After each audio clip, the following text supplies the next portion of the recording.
Assalamu alaikum. I am Dr. Amna and I am the physiotherapist, CEO of Whole Health Society. हमारा main topic frozen shoulder है। Frozen shoulder को discuss करने से पहले कुछ हम बेसिक चीजें देखेंगे,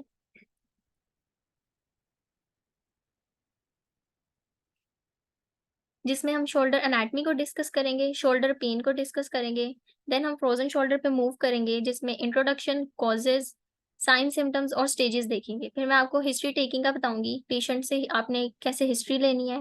देन हम फिजियोथेरेपिस्ट मैनेजमेंट पे जाएंगे। सबसे पहले शोल्डर एनाटमी को डिस्कस करते हैं। इसमें शोल्डर गर्डल और शोल्डर जॉइंट, इन दोनों में बहुत कंफ्यूज करते हैं बच्चे। शोल्डर गर्डल और शोल्डर जॉइंट एक चीज नहीं है। शोल्डर गर्डल में हमारे पास ओवरऑल 5 जॉइंट्स आते हैं, जिसमें sternoclavicular joint, acromioclavicular joint, coracoacromial joint, glenohumeral joint and scapulothoracic joint. ये 5 जॉइंट्स को अगर हम कंबाइन करके बोलें तो ये शोल्डर गर्डल होता है। अगर सिर्फ हम स्पेसिफिकली शोल्डर जॉइंट की बात करें तो उसमें ग्लिनोहिमरल जॉइंट आता है। स्कैपुला की ग्लिनोइड कैविटी और हेड ऑफ ह्यूमरस के दरमियान जो जॉइंट बनता है, ये ग्लिनोहिमरल जॉइंट है, जिसे हम शोल्डर जॉइंट कहते हैं। अब जॉइंट को स्टेबलाइज करने के लिए इस पे कुछ फाइब्रस टिश्यूज प्रेजेंट होते हैं। जैसे हर जॉइंट पे एक कैप्सूल प्रेजेंट होता है जो जॉइंट को स्टेबलाइज कर रहा होता है। जब मूवमेंट करते हैं तो जॉइंट को डिसलोकेट होने से प्रिवेंट करता है। ये कैप्सूल एक फाइब्रस स्ट्रक्चर है जिसमें डिफरेंट फोल्ड्स होते हैं। ये फोल्ड्स जब ओपन होते हैं तो अलाउ करते हैं कि हम अपने जॉइंट को मूव कर सकें। नेक्स्ट शोल्डर पेन है। शोल्डर पेन डिफरेंट टाइप्स की हो सकती है। लाइक लोकल पेन हो सकती है, जो शोल्डर में अगर ट्रॉमा होता है, कोई इंजरी होती है, उसकी वजह से शोल्डर पेन आ सकती है। नेक्स्ट रेफर्ड पेन होती है, जो बॉडी पार्ट के किसी और रीजन में इंजरी होती है या कोई पैथोलॉजी चल रही होती है जिसकी वजह से पेन शोल्डर में आती है। और एक पेन रेडिएटिंग पेन हो सकती है, जो शोल्डर के सराउंडिंग रीजन से नर्व के थ्रू रेडिएट करके शोल्डर में आती है। लोकल पेन में फर्स्ट कॉज है एडहेसिव कैप्सुलाइटिस, जिसको हम फ्रोजन शोल्डर कहते हैं। फ्रोजन शोल्डर को हम नेक्स्ट डिटेल में डिस्कस करेंगे। नेक्स्ट पेन बर्साइटिस की वजह से होती है। हर जॉइंट में एक बर्सा प्रेजेंट होता है जिसमें फ्लूइड प्रेजेंट होता है। जब जॉइंट पे मूवमेंट्स हो रही होती है तो उसमें फ्रिक्शन प्रेजेंट होती है। ये बर्सा हमारे जॉइंट्स में फ्रिक्शन को कम करता है। अगर बर्सा में इन्फ्लेमेशन हो जाए तो शोल्डर पेन आ सकती है। नेक्स्ट, अगर बोन में फ्रैक्चर हो जाता है लाइक ह्यूमरस, क्लेविकल, स्कैपुला, किसी भी बोन में अगर फ्रैक्चर आता है तो ये शोल्डर पेन का एक कॉज हो सकता है। अगर शोल्डर जॉइंट की डिसलोकेशन होती है या सबलक्सेशन होती है। सबलक्सेशन कहते हैं पार्शियल डिस्प्लेसमेंट को, और डिसलोकेशन कंप्लीट डिस्प्लेसमेंट होती है जॉइंट की। ये भी शोल्डर पेन का एक मेजर कॉज है। देन नर्व इम्पिंजमेंट हो सकती है। जैसे हमने बर्साइटिस की बात की, बर्सा में इन्फ्लेमेशन की वजह से जो उसके सराउंड से नर्व पास कर रही हैं, अगर वो कंप्रेस होती हैं, जब बर्सा स्वेल होता है तो सराउंडिंग नर्व को ये कंप्रेस करता है, तो नर्व इम्पिंजमेंट होती है और ये पेन कॉज कर सकता है। नेक्स्ट, रेफर्ड पेन होती है। रेफर्ड पेन का मोस्ट कॉमन कॉज जो है वो हार्ट अटैक है। जब किसी पेशेंट को हार्ट अटैक होता है तो वो पेन उसकी लेफ्ट शोल्डर और लेफ्ट आर्म में जाती है। लेफ्ट आर्म में भी लिटिल फिंगर वाली साइड पे मोस्ट कॉमनली अगर हम बताएं तो जो लिटिल फिंगर वाली साइड होती है वहां पर ये पेन जाती है। और इसके अलावा हमारे लेफ्ट जॉ में हार्ट की पेन रेफर्ड हो सकती है। नेक्स्ट, अगर गाल ब्लैडर में किसी को कोई प्रॉब्लम है लाइक गाल स्टोन्स हैं, तो उसकी पेन वो राइट शोल्डर के टिप पे फील करेगा। और उसके अलावा अगर डायाफ्राम में कोई प्रॉब्लम है तो इसकी भी पेन किसी भी एक शोल्डर में, राइट या लेफ्ट शोल्डर में रेफर्ड हो सकती है। नेक्स्ट, रेडिएटिंग पेन है। रेडिएटिंग पेन वो होती है जो नर्व रूट के थ्रू पास कर रही होती है। नर्व का जो पाथवे होता है उसके अलोंग पेन आती है। जैसे हमारी सर्वाइकल नर्व्स हैं वो सर्वाइकल वर्टिब्रा से निकलकर हमारे आर्म्स में आती हैं। तो अगर कोई सर्वाइकल डिस्क डिजीज चल रही है, जैसे डिस्क की बल्जिंग हुई हुई है या डिस्क प्रोट्रूड हुई हुई है, वो उसके सराउंडिंग नर्व्स को कंप्रेस करेगी और पूरी नर्व के पाथवे के अलोंग पेन आएगी। हमारा main topic frozen shoulder. Frozen shoulder को एडहेसिव कैप्सुलाइटिस भी कहते हैं। एडहेसिव कैप्सुलाइटिस के नाम से हमें पता चल रहा है कि जो कैप्सूल है उसमें एक तो इन्फ्लेमेशन है और एक उसके फोल्ड्स में एडहीजन्स बन गई है, मतलब उसके फोल्ड्स स्टिक हो गए हैं आपस में।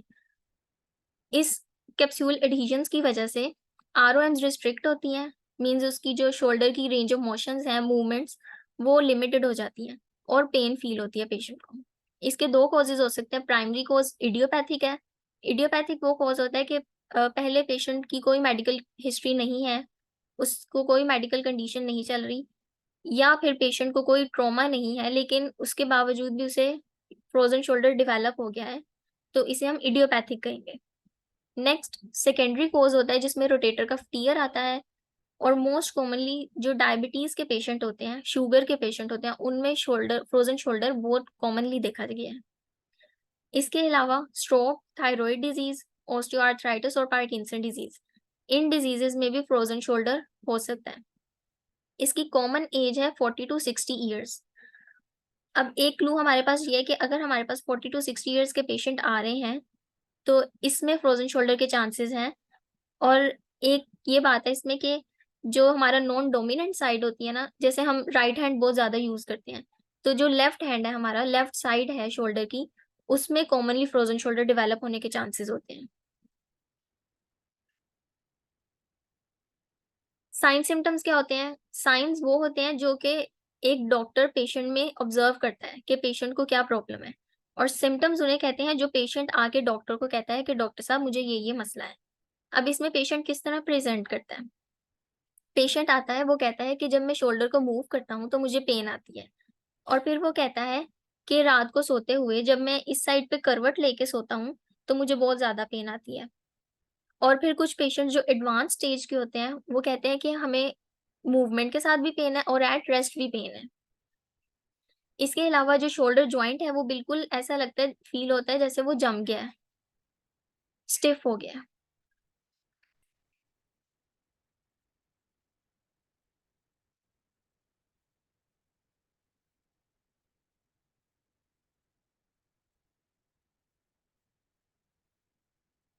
आपके क्वेश्चंस के आंसर सारे लास्ट में मैं दूंगी आपको।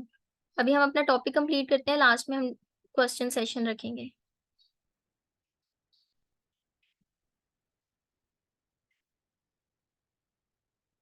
अच्छा, नेक्स्ट, जो ओवरहेड मूवमेंट होती है उससे वो डिफ़िकल्ट होती है पेशेंट कहता है कि मुझसे कंघी नहीं होती, क्योंकि कंघी करने के लिए हमें बाजू को ऊपर लेकर जाना पड़ता है, तो वो मूवमेंट्स उसकी डिफ़िकल्ट होती हैं। नेक्स्ट वो कहता है कि मुझे जो पैंट की बैक पॉकेट होती है, वहाँ पर मेरा हाथ नहीं जाता, मुझे पेन होती है या वहाँ तक मूवमेंट ही नहीं होती। और उसके बाद जो उसे चीज़ें उठाने में उस साइड पे डिफ़िकल्टी होती है। कैप्सूलर पैटर्न डेवलप होता है, कैप्सूलर पैटर्न कहते हैं कि कैप्सूल की जब रिस्ट्रिक्शन हो रही होती है, कैप्सूल टाइट हो रहा होता है, तो एक स्पेसिफिक मूवमेंट होती है जो सबसे पहले कम होती है।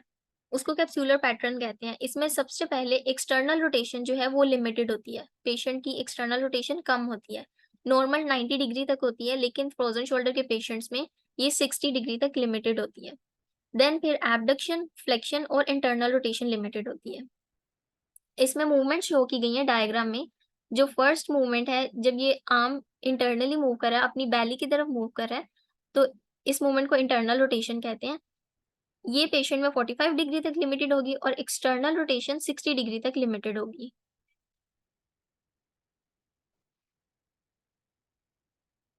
नेक्स्ट इसकी स्टेजेस हैं, 4 स्टेजेस होती हैं फ्रोज़न शोल्डर में।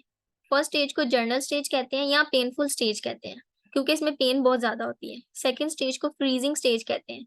जैसा हमें नाम से पता चल रहा है, फ्रीजिंग मतलब जो उसका कैप्सूल है वो अभी टाइटनेस की तरफ जा रहा है। और स्टेज 3 फ्रोज़न स्टेज है, जिसमें कैप्सूल की एडहेजन्स बन जाती हैं और कैप्सूल फुल टाइट हो जाता है। और स्टेज 4 को थॉइंग स्टेज कहते हैं। थॉइंग स्टेज मीन पेशेंट जो है वो रिकवरी की तरफ मूव कर रहा है। स्टेज 1 लेस देन 3 मंथ्स की होती है, स्टेज 2 3 टू 9 मंथ्स तक चलती है, स्टेज 3 9 टू 15 मंथ्स तक होती है एंड स्टेज 4 15 टू 24 मंथ्स तक होती है। स्टेज 1 में मूवमेंट्स के साथ पेन आती है पेशेंट को और रात को सोते हुए बहुत ज़्यादा पेन होती है। इसमें कैप्सूलर एडहेजन्स नहीं होती और इसमें एक्सटर्नल रोटेशन लिमिटेड होती है। जो स्टेज 2 है, इसमें पेशेंट कंप्लेन करता है कि मूवमेंट के साथ भी पेन हो रही है और रेस्ट के साथ भी पेन हो रही है और इसमें सारी मूवमेंट्स लिमिटेड होती हैं, इंटरनल, एक्सटर्नल रोटेशन, फ्लेक्शन और एबडक्शन। स्टेज 3 में कैप्सूलर एडहेजन्स बन जाती हैं और मूवमेंट के साथ बहुत पेन आती है पेशेंट को। इसमें मसल की एट्रोफी स्टार्ट हो जाती है, मतलब मसल वेस्टिंग की तरफ जाना शुरू हो जाता है, क्योंकि मूवमेंट्स ही प्रॉपर नहीं हो रही मसल की सर्कुलेशन ठीक नहीं जा रही, जिसकी वजह से मसल एट्रोफाइड होना शुरू हो जाते हैं। स्टेज 4 में पेशेंट रिकवरी की तरफ जा रहा होता है और पेन रिड्यूस होना शुरू हो जाती है और इसमें मूवमेंट इंप्रूव होती है। अगर पेशेंट कोई ट्रीटमेंट नहीं भी लेता, तो वो 15 टू 24 मंथ्स तक उसकी पेन रिड्यूस हो जाएगी और मूवमेंट इंप्रूव हो जाएगी। लेकिन अगर कोई पेशेंट इसमें फिजियोथेरेपी करवा रहा है, तो उसकी ये स्टेजेस का टाइम जो है वो कम हो जाएगा और वो जल्दी ठीक हो जाएगा। अब हमारा मोस्ट इम्पोर्टेंट पार्ट इस डिस्कशन का कि पेशेंट की आपने हिस्ट्री कैसे लेनी है। सबसे पहले आपने पेशेंट से उसका डेमोग्राफिक डाटा लेना है। डेमोग्राफिक डाटा में क्या आता है? आपने पेशेंट का नेम पूछना है, उससे एज पूछनी है और उसका ऑक्यूपेशन पूछना है और जेंडर। जब पेशेंट का नेम आप पूछोगे, तो नेम पूछने का मकसद ये होता है कि आप चेक कर रहे होते हो कि पेशेंट को कोई न्यूरोलॉजिकल प्रॉब्लम तो नहीं है, लाइक डिमेंशिया तो नहीं है पेशेंट को मेमोरी लॉस तो नहीं है, भूलने की बीमारी तो नहीं है, इसलिए हम पेशेंट का नेम सबसे पहले पूछते हैं।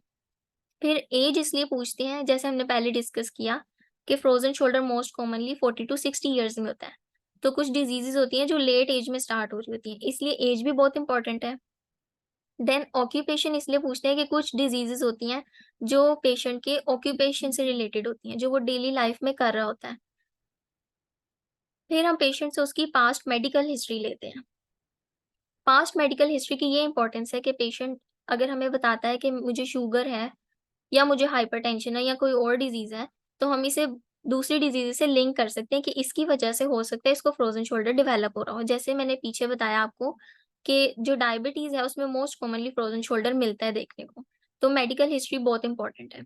देन आपने पेशेंट से पूछना है कि आपकी कोई सर्जिकल हिस्ट्री तो नहीं है? लाइक शोल्डर में आपको कोई प्रॉब्लम हुई हो या कोई फ्रैक्चर हुआ हो, उसकी वजह से आपकी सर्जरी हुई हो।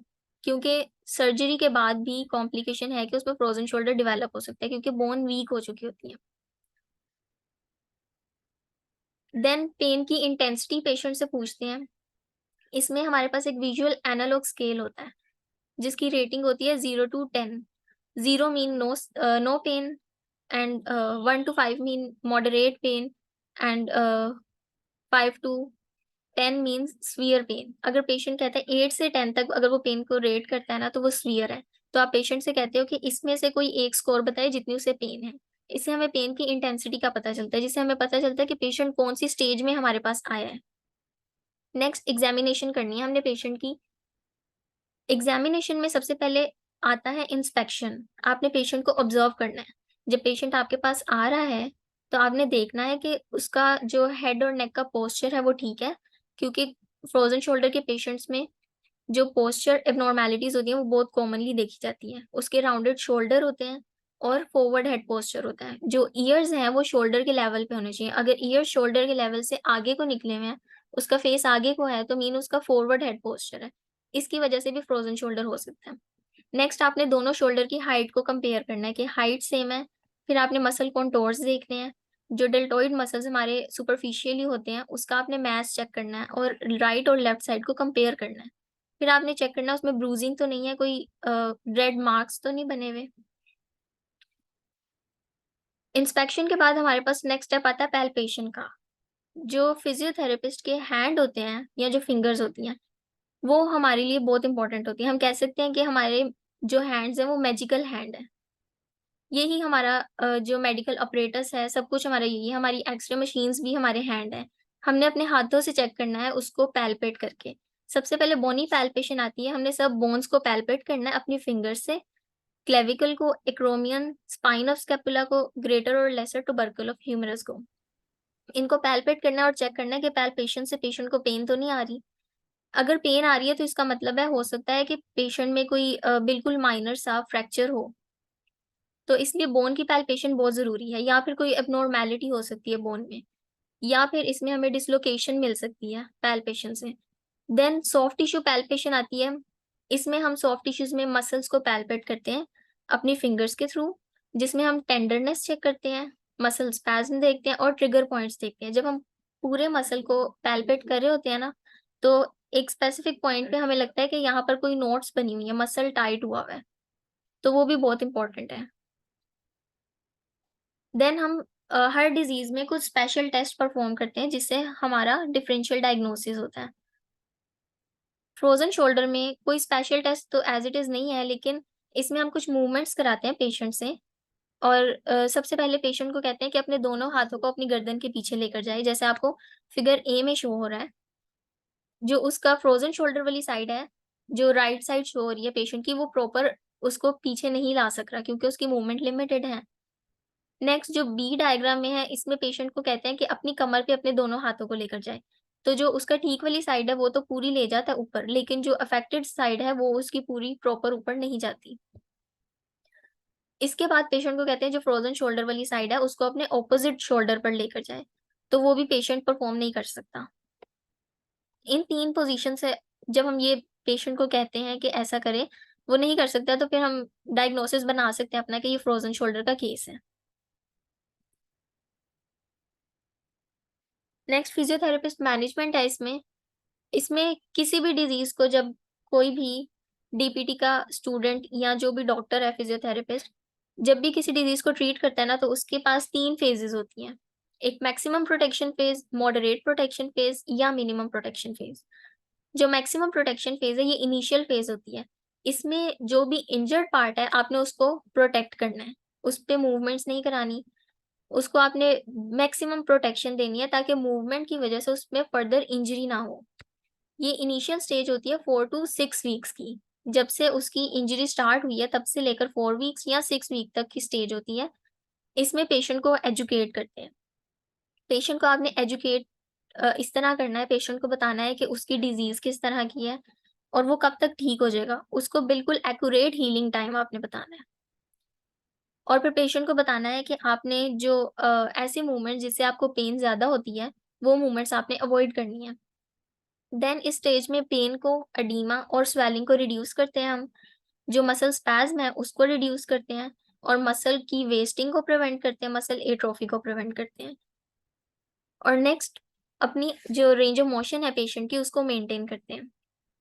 जो मॉडरेट प्रोटेक्शन फेज़ है ये ऑनसेट से 6 टू 12 वीक्स या कुछ पेशेंट में 16 वीक्स तक जा सकती है। इसमें हमने इमोबिलाइजेशन को कम कर देना है। पेशेंट के जॉइंट को जो इमोबिलाइज़ किया हुआ है वो हमने ख़त्म कर देना है और उसको मूवमेंट की तरफ लेकर आना है। उसकी रेंज ऑफ मोशन को इम्प्रूव करना है, मसल परफॉर्मेंस को इम्प्रूव करना है और जो फॉल्टी पोस्चर है उसको करेक्ट करना है। जैसे फ्रोज़न शोल्डर के केस में हमें राउंडेड शोल्डर बहुत कॉमनली मिलते हैं, काइफोसिस मिलती है और फॉरवर्ड हेड पोस्चर होता है। तो हमने इसको भी करेक्ट करना होता है साथ-साथ। और जो मिनिमम प्रोटेक्शन फेज़ है, ये 12 या 16 वीक से ऑनवर्ड होती है। इसमें पेशेंट की पेन बिल्कुल कम हो चुकी होती है और कोई स्वेलिंग, एडिमा कुछ भी नहीं होता। इसमें हमने रेंज ऑफ मोशन को कंप्लीट करना है पेशेंट की। देन हमने मसल की स्ट्रेंथ और एंड्योरेंस को इम्प्रूव करना है और पेशेंट को उसकी डेली लाइफ एक्टिविटी में इन्वॉल्व करना है। रिहैबिलिटेशन में पेन रिलीफ कैसे करते हैं और स्पैज़्म को डिक्रीज़ कैसे करना है। पेन रिलीफ के लिए हम उस एरिया को इमोबिलाइज़ करते हैं और ग्रेड 1, ग्रेड 2 ऑसिलेशन देते हैं। मेटलैंड की ये टेक्नीक है पेन रिलीज़ के लिए।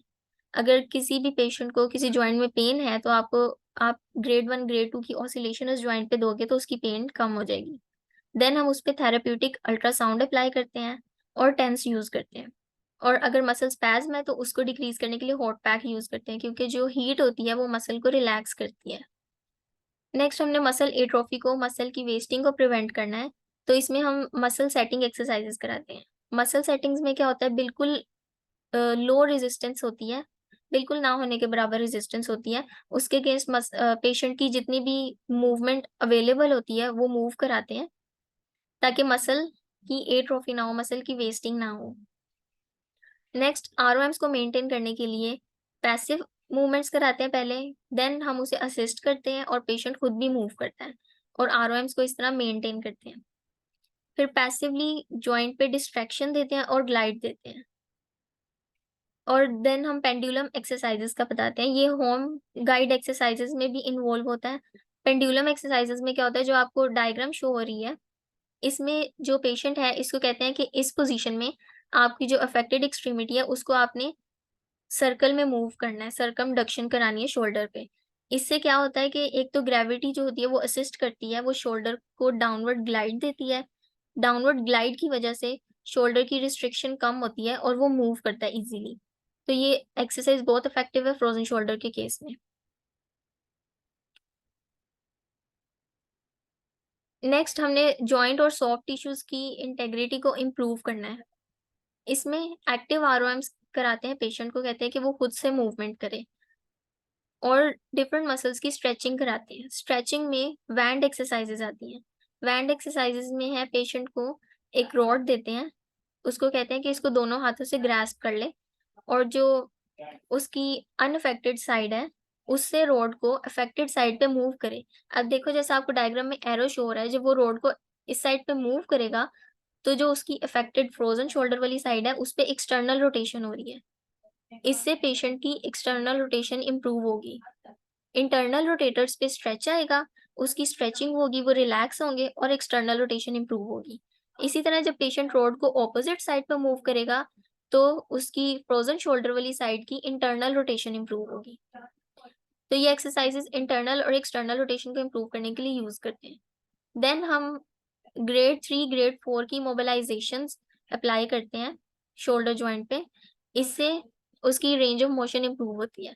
जैसे पहले मैंने आपको बताया कि ग्रेड 1, ग्रेड 2 पेन रिलीफ के लिए है। इसी तरह ग्रेड 3, ग्रेड 4 जो है वो रेंज ऑफ मोशन को इम्प्रूव करने के लिए। फिर उसके बाद हम कुछ सेल्फ मोबिलाइज़ेशन एक्सरसाइज़ेज़ बताते हैं पेशेंट को। फर्स्ट डायग्राम में जैसे शो हो रहा है, पेशेंट को कहते हैं कि लॉन्ग सिटिंग में बैठना है, किसी टेबल पे बैठना है और जो उसकी फ्रोज़न शोल्डर वाली साइड है, उससे उसने टेबल को ग्रास्प करना है। टेबल को ग्रास्प करेगा और जो अपना ट्रंक है वो ऑपोज़िट साइड पे जब मूव करेगा, तो उससे शोल्डर पे कॉर्डल यानी डाउनवर्ड ग्लाइड आएगी, इंफीरियर ग्लाइड आएगी। इससे शोल्डर की रिस्ट्रिक्शंस कम होंगी।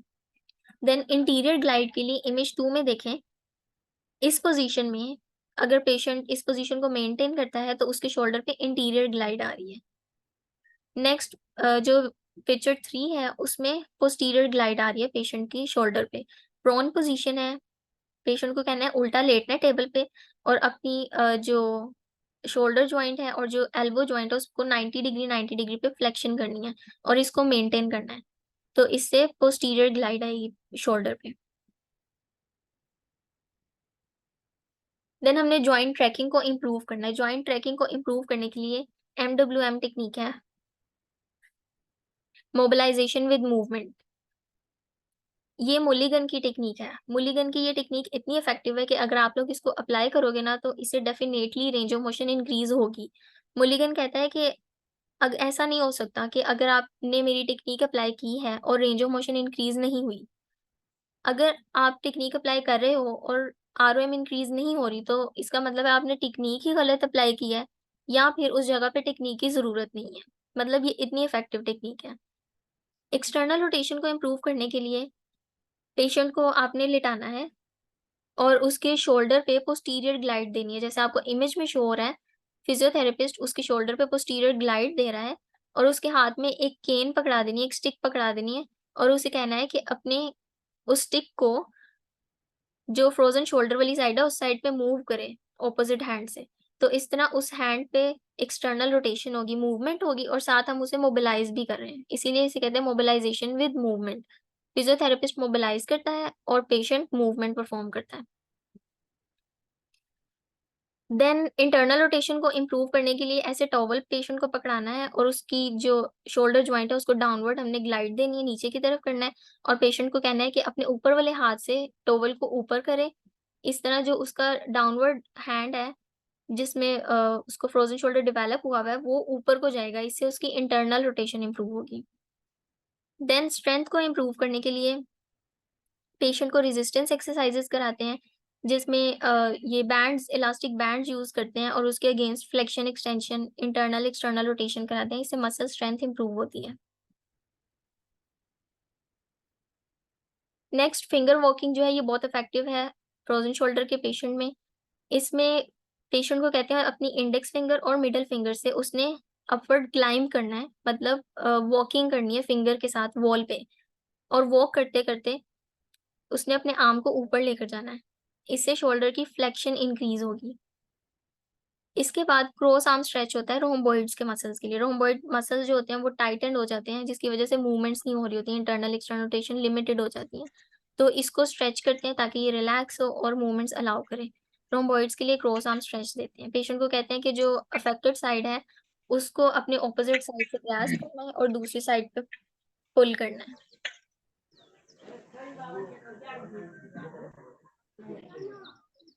यहाँ पर अभी एक सिनेरियो केस मैंने इसमें ऐड किया है, ये आप सब लोग पढ़ें। इसमें 50-year-old पेशेंट है, डायबिटिक है और पेशेंट फिजिकल थेरेपी डिपार्टमेंट में आया है, लेफ्ट शोल्डर पेन। काइंडली अपना माइक म्यूट कर लें।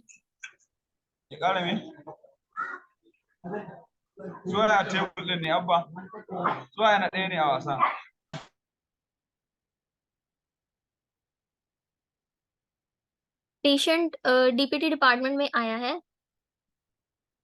और वो कह रहा है कि मुझे लेफ्ट शोल्डर में पेन है 3 वीक से और वो अपना जो हैंड है वो बैक पॉकेट तक नहीं लेके जा सकता और वो कहता है कि रात के वक्त पेन इंक्रीज हो जाती है और उसकी फंक्शनल एक्टिविटीज भी इसलिए लिमिटेड है। अब पेशेंट को जब हमने एग्जामिन किया है तो वो ओबीस है, उसको थोरेसिक काइफोसिस है, थोरेसिक कर्व इंक्रीज हुई हुई है और उसका फॉरवर्ड हेड पोस्चर भी है। और जब उसे हमने स्केल दिया है, विजुअल एनालॉग स्केल पे रेटिंग के लिए दिया है तो उसने कहा है कि 7/10 पेन है, मतलब स्फीयर पेन है उसको। और जब हमने उसे पैल्पेट किया, उसको इंस्पेक्ट किया तो उसमें हमें पता चला कि उसको माइल्ड टेंडरनेस है इंटीरियर साइड ऑफ शोल्डर पे। और शोल्डर जॉइंट्स को जब हमने उसके मसल कॉन्टोर्स चेक किए तो उसके लेफ्ट साइड पे एट्रोफी हुई थी मसल की, मतलब मसल वेस्टिंग हुई हुई थी। उसके एक्टिव आरओएम्स और पैसिव आरओएम्स दोनों लिमिटेड हैं। एक्टिव आरओएम्स जो है वो 90 डिग्री तक लिमिटेड है और जो इंटरनल एक्सटर्नल रोटेशंस हैं उसकी वो 50 डिग्री तक लिमिटेड है। इसमें फिर हमने स्पेशल टेस्ट सारे मसल्स के परफॉर्म किए लेकिन वो सब नेगेटिव थे। तो ये इस तरह पेशेंट जो है वो आपके पास प्रेजेंट करता है और आपने उसको किस तरह एग्जामिन करना है, ये सारा कुछ इसमें बताया है। और ये फ्रोजन शोल्डर का ही एक केस सिनेरियो है। इसमें जो हाइलाइटेड पॉइंट्स हैं उनको मैंने अंडरलाइन किया है, उनको आप लोग रीड ज़रूर दीजिए।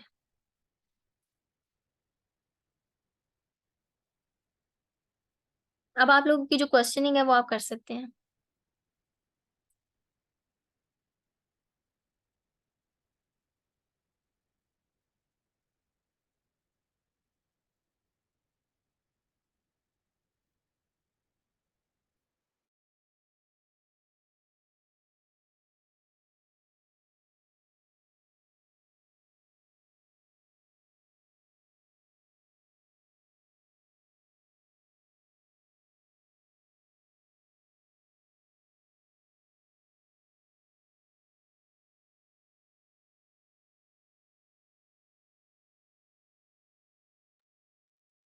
एक स्टूडेंट ने जो क्वेश्चन किया था कि डायबिटीज़ में फ्रोज़न शोल्डर क्यों होता है कॉमनली?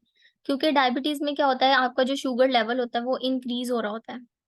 तो जो इंक्रीज़ शुगर लेवल है वो आपके कोलेजन को अफ़ेक्ट करता है। और जो आपकी मेजर प्रोटीन्स होती हैं, जो कनेक्टिव टिश्यूज़ जिन प्रोटीन से बने होते हैं, वो उनको अफ़ेक्ट करता है और जो हमारा कैप्सूल है, वो भी एक कनेक्टिव टिश्यू ही है। तो जो इंक्रीज़ शुगर लेवल है, वो कनेक्टिव टिश्यू को अफ़ेक्ट करता है, जिसकी वज़ह से उसमें इन्फ्लेमेशन आती है। इसीलिए डायबिटीज़ के पेशेंट में कॉमनली फ्रोज़न शोल्डर होता है।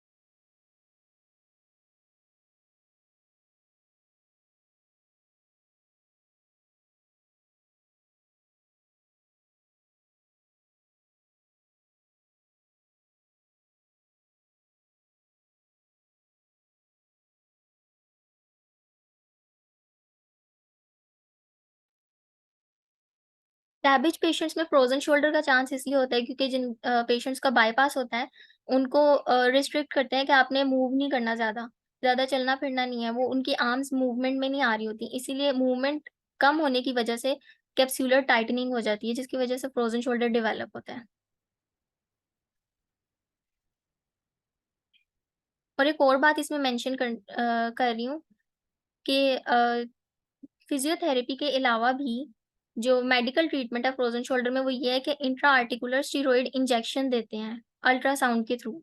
अल्ट्रासाउंड इमेजिंग के थ्रू उसको ऑब्ज़र्व करते हैं और इंट्रा आर्टिकुलर इंजेक्शन देते हैं, जिससे सिर्फ़ पेन रिलीव होती है और इन्फ्लेमेशन ठीक होती है। ये फर्स्ट स्टेज में तो इफ़ेक्टिव होता है, लेकिन रिमेनिंग स्टेजेज़ में ये इफ़ेक्टिव नहीं होता। अगर कोई पेशेंट है, उसको पेन हो रही है, सर्जन के पास जाएगा, तो सर्जन उसको इंट्रा आर्टिकुलर इंजेक्शन दे देगा, लेकिन 3 मंथ्स के बाद उसकी पेन दोबारा आ जाएगी। क्योंकि उसको ट्रीट नहीं किया गया, उसकी जो अंडरलाइंग कंडीशन है उसको ट्रीट नहीं किया जा रहा, सिर्फ़ उसकी पेन के लिए वो उसको स्टेरॉइड दे रहा है। अगर 3 मंथ्स के बाद भी वो दोबारा स्टेरॉइड्स लगवाता है, तो उससे उसकी पेन इतनी ठीक नहीं होगी जितनी पहले इंजेक्शन में हुई थी। और जो स्टेरॉइड इंजेक्शन है इंट्रा आर्टिकुलर ये ज़्यादा इफ़ेक्टिव नहीं है। इसका जो ट्रीटमेंट है वो फिज़ियोथेरेपी ही है।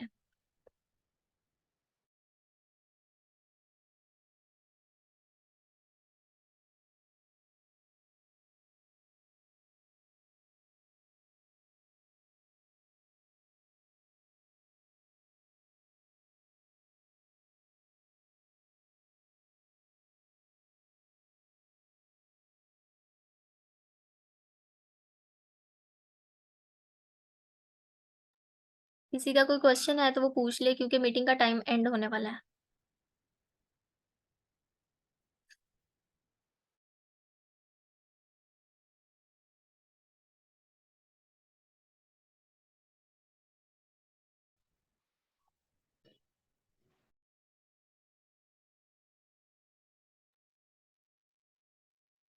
नहीं, दोबारा जॉइन नहीं करनी, अगर क्वेश्चन है तो काइंडली वो पूछ ले, नहीं तो हम एंड करें मीटिंग। You are welcome.